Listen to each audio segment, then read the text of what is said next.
never-before-seen undercover video footage of these highly secretive and horrific exercises at a training site. Hey, Mike.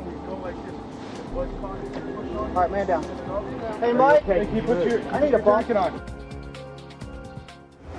Tonight, a victory on a story we first brought to national attention on this show with the help of People for the Ethical Treatment of Animals. We warn you, this is disturbing, but tonight we're happy to say that PETA is telling us that our voices made a difference. The USDA reportedly, according to PETA, has taken disciplinary action after PETA released this undercover video showing U.S. Coast Guards doing what appears to be extremely cruel trauma training on live goats.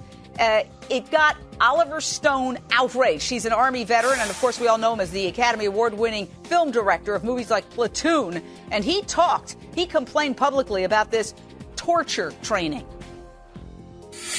Instructors use tree branch trimmers to break and cut off goats' legs while the animals are still alive. You got a bleeder. Put pressure on there. If you feel woozy, step away. The goats were allegedly conscious enough to moan and kick while their limbs were being cut off. PETA says the USDA has now cited the instructors in this video for violating the Federal Animal Welfare Act for not providing the animals with adequate anesthesia. We haven't been able to reach anybody, the Coast Guard, the USDA, who've been trying repeatedly. They're always invited on. But we want to go right now to Kathy Guillermo, the Senior Vice President of Laboratory Investigations for People for the Ethical Treatment of Animals. What is the victory from your perspective? Well, I think the victory is that the U.S. Department of Agriculture has reviewed the videotape we have submitted, and they agreed with us that it is a violation of federal animal protection law to cut the legs off goats who aren't even properly anesthetized. And that's a huge acknowledgement by our government that what the military is doing to these goats is wrong. PETA says each year the U.S. military and contractors kill more than 10,000 live animals in cruel trauma training exercises. You know, we've got other technology. Listen to this legendary director, Oliver Stone, talking about this.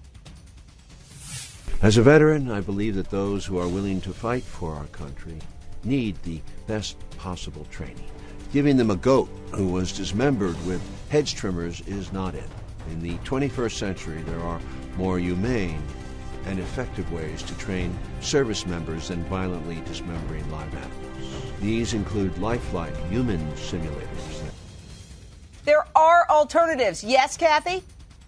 There are fantastic alternatives. They're used by other countries, and importantly, they're used even by our own military at some of their installations. They're used at the best trauma training hospitals in America. There is really no excuse for the military and the Coast Guard to be training service members with this cruel and outdated method. A goat who's hacked in the face with an axe or has his leg cut off with a tree branch trimmer